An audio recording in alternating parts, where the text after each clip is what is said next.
This equipment is a C or Z-type dual specification Purlin roll forming machine.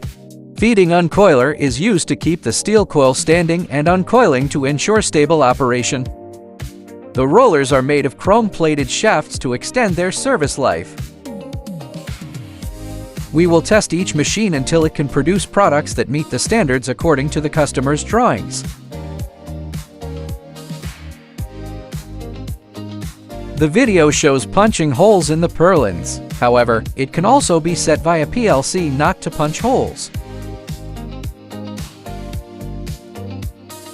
This equipment has multi-specification compatibility production capabilities. One machine can adapt to both C-type and Z-type cross-sections.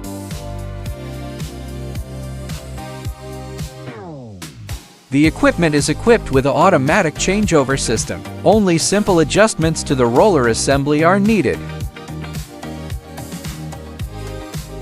And product specification switching can be completed through the PLC control system. Each cross-sectional shape supports the molding of two different product sizes. This machine produces products that are an important component of modern construction engineering.